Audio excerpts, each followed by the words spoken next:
ఉందనుకోండి, I can pull that off. Okay. So you're clear about that. Yeah 100%. సో ఇప్పుడు ఏదో అర్జెంట్గా నెక్స్ట్ ఏదో ఒక 4 ఫైట్లు చేయాలి లేదు, అస్సలు లేదు.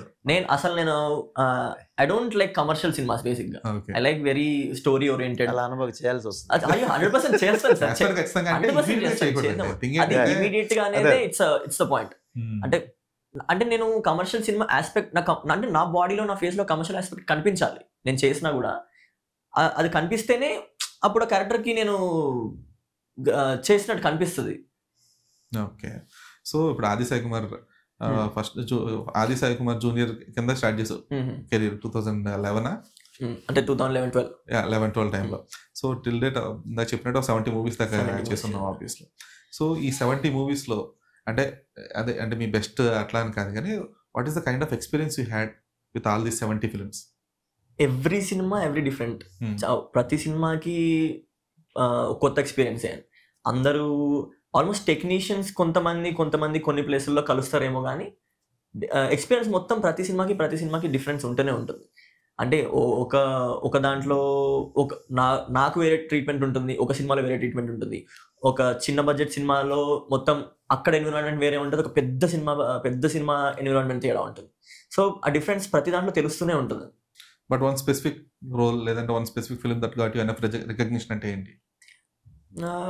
ఫస్ట్ సీతారామం ఫస్ట్ నాకు బాగా చూసిందంటే ఉయ్యాల జంపాల. అప్పుడు బాబా మామిడికాయ కోసివా అనేది చాలా మందికి గుర్తుండిపోయింది.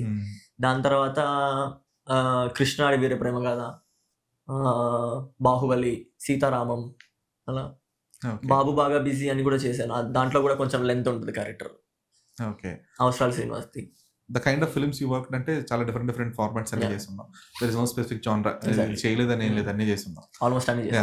సో ఈ ఒక స్పెసిఫిక్ ప్రాజెక్ట్ లేదంటే ఒక స్పెసిఫిక్ క్యారెక్టర్ కు బాగా వర్క్ చేసి it couldn't get that kind of recognition it deserved అన్నట్టు అనిపించింది ఏంటి? ఆది అనేది నేను ఇంకొక సినిమా చేశాను గరం అని. దాంట్లో బాగుంటుంది అది. అంటే చైల్డ్ చిన్నప్పుడు అయితే సీక్వెన్స్ ఏమైనా ఉందో అది బాగుంటుంది కానీ ఎక్కువ మందికి తెలియదు అది.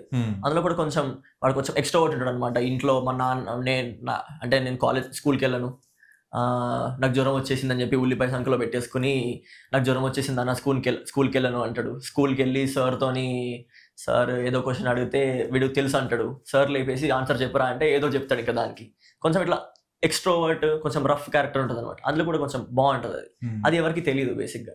సో అది కొంచెం జనాలు తెలుసు అంటే కొంచెం అంటే నా ఎక్స్ట్రోవర్ట్ వర్షన్ కూడా కొంచెం జనాలు చూసేవారు అనమాట. నేను జనరల్లీ స్పీకింగ్ సార్ ఒక వెబ్ సిరీస్ లేదో చేసే ఒకటి కదా, వెబ్ సిరీస్ కూడా చేశాను. తరగతి గది దాటి అని ఆహాలో ఒకటి వచ్చింది, అది కూడా చేశాను. అది కూడా మాట్లాడుతుంటాడు బాగా. అందులో కూడా extrovert. Yeah I am a very big extrovert in that series.